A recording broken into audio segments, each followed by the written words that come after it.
Hundreds of bodies still seated on the plain. The archaeological discovery that shocked the world. Have you ever wondered what lies hidden beneath that rugged layer of earth and stone? It could be a long-lost civilization, a forgotten secret, or even traces of an ancient ritual so mysterious it once sent shivers down an entire generation's spine. Welcome to the journey into the world of archaeology with ancient history, where every inch of soil could be a gateway to a past thousands of years old. In today's video, we'll follow in the footsteps of archaeologists, those who wield not just trowels and shovels, but also an unshakable passion for human history. You'll witness breathtaking moments when the first artifact slowly emerges from the ground and feel a chill as myths and legends, once thought to be pure fiction, unexpectedly come to life. From mysterious, vanished airplanes reappearing after decades, to humble grassy graves that conceal treasures and chilling rituals from ancient cultures, it's all waiting for us to uncover. So are you ready to peel back the layers of time with us? Get ready, because what you're about to see might completely change the way you see the past. And without further ado, let's dive into our very first discovery. 48 coffins hidden deep within the mountains of China.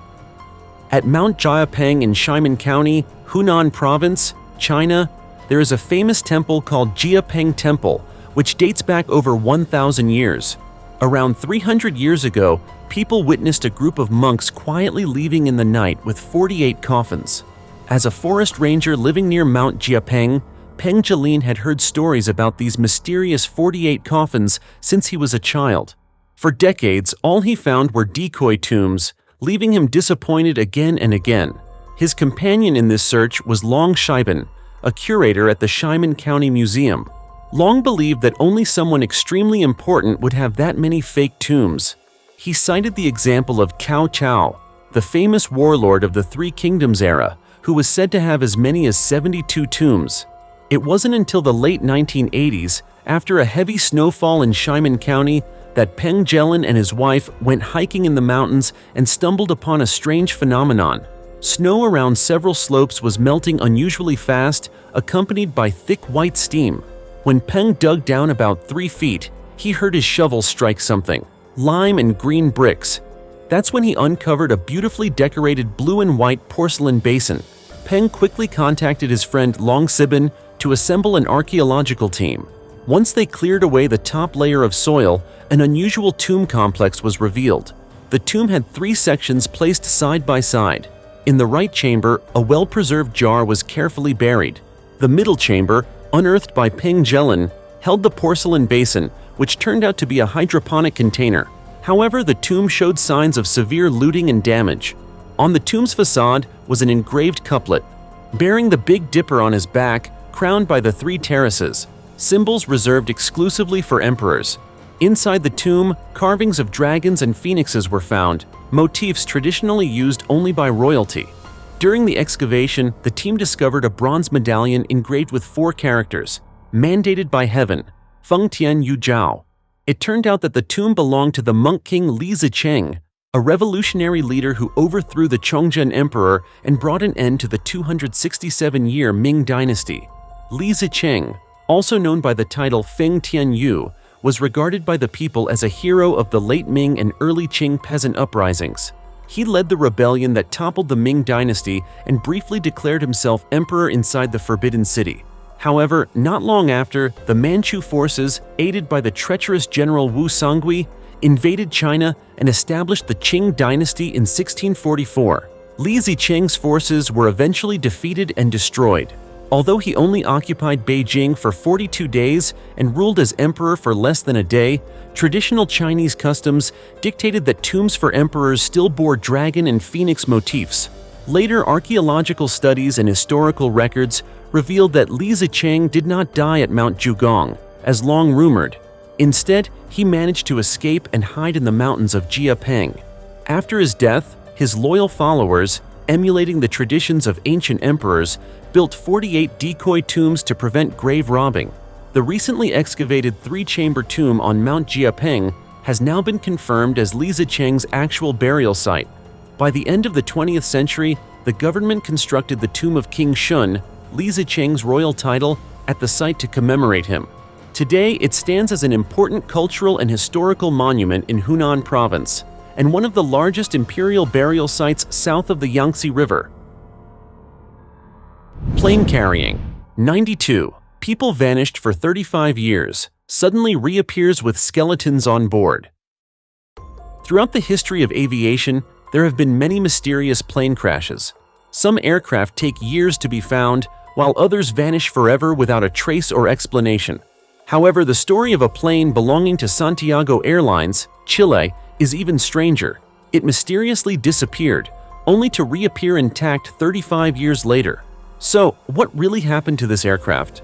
The entire story was published by Weekly World News on November 14, 1989, under the shocking headline, 1950s, Airliner lands with 92 skeletons on board, written by journalist Erwin Fisher. According to the article, the incident allegedly took place in 1954 when Santiago Airlines Flight 513 departed from Aachen, West Germany on September 4th en route to Porto Alegre, Brazil, with a scheduled flight time of about 18 hours. However, the aircraft mysteriously vanished mid-flight and never arrived at its destination. In response, large-scale search efforts were launched in hopes of rescuing any possible survivors. Yet, no trace of the plane was ever found. No wreckage, no distress signals, not even a single passenger belonging. Decades later, on October 12, 1989, a massive aircraft was suddenly discovered near the port city of Porto Alegre, Brazil. Upon closer inspection, authorities confirmed it was the exact same Santiago Airlines flight that had disappeared over 3 decades earlier. Strangely, the plane appeared to have landed safely, but inside the cabin were only 92 human skeletons, including the pilot. The moment the story was published, it caused a sensation and captured the attention of readers around the world. Countless theories emerged to explain the bizarre event, with the most popular one suggesting that the plane had entered a time warp or a space-time tunnel. At the time, the tale of Santiago Flight 513 became a media phenomenon. However, it was later determined that the entire story was a fabrication, a fictional piece likely created to explore the concept of time travel and spark public curiosity, much like what we see in science fiction movies. Although this is not a true story, perhaps that brings us some relief, because if it were real, just imagine how tragic and terrifying it would have been, right?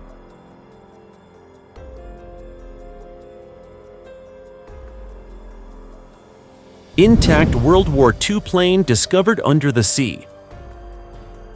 On August 12, 2017, tourists visiting the Micronesian islands of Palau, a region in Oceania, were stunned to discover a World War II-era aircraft beneath the sea. According to the Daily Mail, the aircraft was identified as an Aichi E-13A, a type of seaplane developed by Japan and used primarily for long-range naval reconnaissance missions during the war. The aircraft is believed to have crashed and sunk during the conflict, and remarkably, more than 70 years later, it still lies largely intact on the seafloor.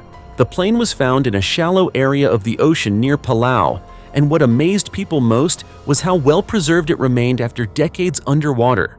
The wings were still firmly attached to the fuselage, a truly astonishing sight, especially considering most underwater crash sites are scattered or heavily damaged. After photos of the aircraft were shared on social media, the internet was filled with awe and admiration. One viewer commented, "This looks like something straight out of a movie. Absolutely unbelievable." Others remarked that if the pilots had perished in the crash, they might have passed peacefully, given the serene and breathtaking surroundings. However, not everyone saw it the same way. One commenter expressed disapproval at seeing 2 tourists kayaking near the wreckage, saying, "To me, paddling around a crash site for fun feels disrespectful to the pilots who may have lost their lives there." Aviation historian Paul Beaver later confirmed that the aircraft was indeed an Aichi E-13A, a rare Japanese seaplane model. He described it as a true beast, noting that while the float used for water landings was missing and the plane had sustained some damage, many of its features were still incredibly well preserved. Palau, the island nation where the plane was found, is a renowned tourist paradise, home to over 500 islands and known for its unspoiled, picture-perfect landscapes. It's not only ideal for nature lovers, but also draws in history buffs and adventurers eager to uncover the lingering mysteries of World War II. And of course, if you're someone who enjoys exploring relics of the past, this might just be your perfect destination. Passenger plane, missing for 45 years, suddenly found intact in New Guinea. In 1985, deep within the swampy jungles of New Guinea, a twin-engine passenger plane, missing for nearly half a century, was discovered. What baffled investigators most was that the plane looked just as new as the day it disappeared, showing no signs of age or damage. This silver-colored aircraft had vanished 45 years earlier while en route from Manila, Philippines to Mindanao Island. A team of aviation experts from the Indonesian military was dispatched to the scene. Upon arriving, the investigators could hardly believe their eyes. The aircraft's exterior appeared freshly polished, the fuselage completely intact without a single dent or scratch. Investigators initially assumed the door would be rusted shut after so many years, but to their astonishment, the handle turned smoothly and the door opened without even the slightest creak. Inside the cabin, there was no sign of any passengers, dead or alive. Yet scattered throughout the plane were paper cups, cigarette butts, and newspapers dated 1937 that hadn't even yellowed with age, as if people had just been sitting there moments ago. Even more unsettling, a thermos still contained steaming hot coffee, its aroma fresh and inviting, as though it had just been brewed. The aircraft's battery was still fully charged. When they flipped a switch, the cabin lights turned on immediately. The fuel tank was almost completely full. All of this left the investigation team in a state of shock, their hair standing on end. How could a plane vanish for 45 years and return in seemingly untouched condition? Was its reappearance a freak coincidence or something far more intentional? To this day, the mystery remains unsolved. No one knows whether this plane's return was a bizarre act of nature, a deliberate manipulation, or something even stranger. What is clear is that this is one of the most chilling aviation mysteries ever recorded.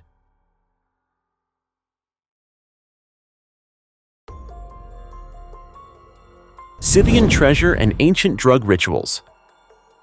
Amid the rugged peaks of the Caucasus, where Europe meets Asia, a 2013 archaeological discovery shook the historical world.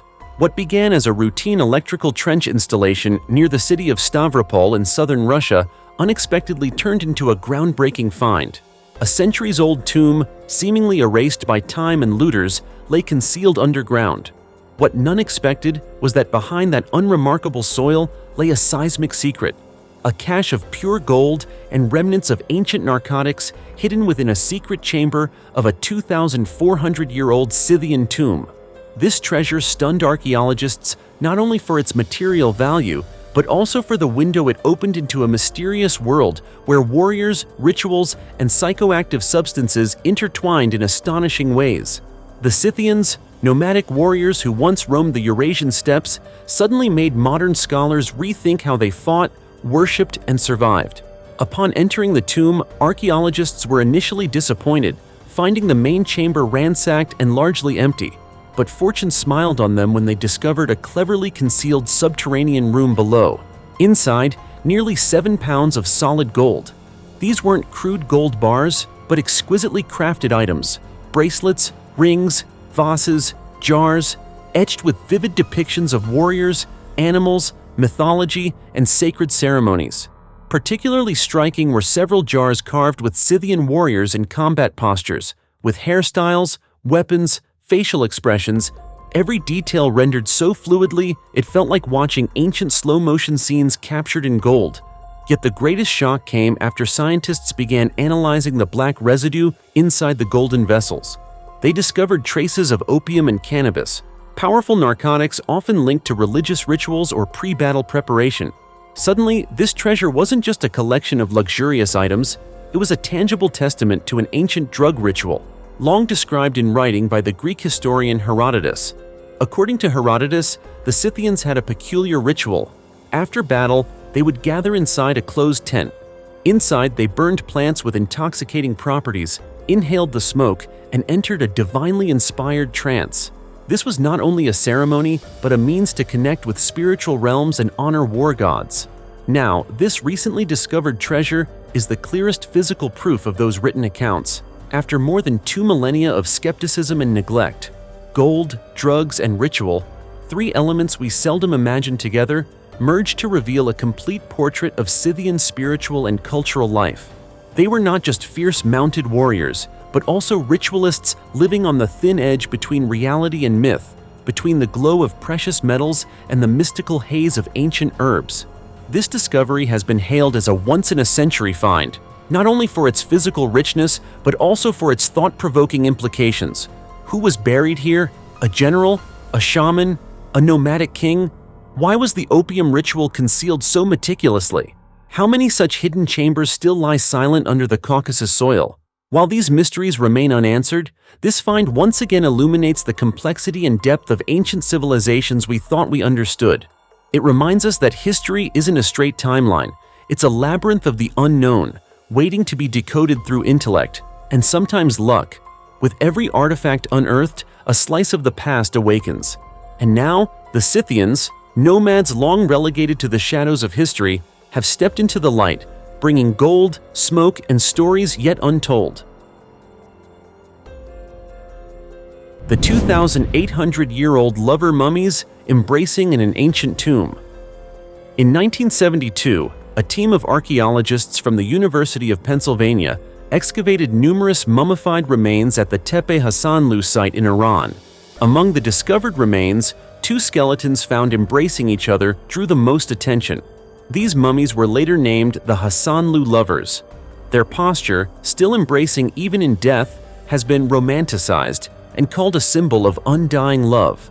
According to research, the area is believed to have been burned down during a conflict between two opposing groups, in which members of both sides died amid the fighting. The Hassanlu lovers were found inside a plaster container, likely a shelter for the fighters. They had crawled inside to hide, but ultimately succumbed to smoke inhalation. After their discovery in such an unusual pose, the Hassanlu lovers quickly captured the media and public imagination as a male-female couple who died together, still holding and loving one another even after turning into ancient bones over 2 millennia ago. However, the truth is quite different and has shocked many upon hearing the scientists' findings. There is no certainty that this pair was a male-female couple. In fact, it is highly likely that the Hassanlu lovers were two men. This suggests that same-sex love may have existed nearly 3,000 years ago. To date, analysis of the pelvis and jawbone confirms that the skeleton on the right was definitely male, aged roughly between 18 and 22 years old. The true identity of the individual on the left remains uncertain, but he was also most likely male, dying between the ages of 30 and 35. The exact relationship between the two cannot be clearly determined. Their embracing posture before death alone is not enough to confirm they were lovers. Despite ongoing debates, the posture of these two skeletons continues to amaze future generations. The hypothesis of a romantic and tragic same-sex love story from thousands of years ago is an intriguing discovery, showing a progressive mindset that differed from later historical assumptions. The 3-million-year-old child's remains. In 2000, a team of archaeologists led by Zerasane in Ethiopia made an incredibly important discovery. They uncovered the remains of a 3-year-old girl known as Dakika. She lived and died during the early stages of human evolution about 3 million years ago. What makes this discovery special is that Dakika's skeleton is not only nearly complete, but also holds many crucial clues about the origins and evolution of humankind. Though still very young, Dakika's skeleton possesses extremely important features. The mummy has a full set of baby teeth and characteristics such as a long face, a flat nose, and curved finger bones, similar to those of apes. This suggests that Dakika could climb as easily as monkeys, even though she was already capable of walking upright on 2 legs. Additionally, small bones found in her throat area have opened up significant hypotheses about the development of speech in humans. These are key factors in studying the evolution of the brain and human communication abilities. The site where Dakika was discovered is also quite remarkable. Located in a dry and challenging environment, exposed to harsh natural conditions and wildlife, it was once a lowland basin. However, thanks to thick layers of gravel and sand surrounding the area, Dakika's body was perfectly preserved for thousands of years. The archaeologists spent up to 5 years excavating and studying the skeleton, carefully using acid to drill through each rock layer. What makes this discovery even more extraordinary is the study of Dakika's brain, which had a volume of about 20 cubic inches, close to that of a 3-year-old chimpanzee. This finding strengthens the theory of slow brain development in ancient humans and highlights how dependent young children were on their parents during early life stages. Although Dakika's life was very short, the evolutionary progress she represents holds enormous significance. This discovery opens a door to exploring the physiological and psychological traits of human ancestors while providing valuable clues about our evolution over millions of years. See? These archaeological discoveries not only change the way we understand history, but also open the door to mysteries that remain unsolved. Each find holds mysterious stories and evidence of ancient civilizations that science is still working hard to uncover. No matter how shocking or unbelievable they may be, they make scientists pause and search for new clues. With advances in technology, we hope that in the future we'll gain a clearer understanding of these mysteries. What about you? What are your thoughts on today's video topic? Let me know in the comments below, and don't forget to give me a like and subscribe to the channel to keep up with the latest videos. For now, goodbye and see you next time.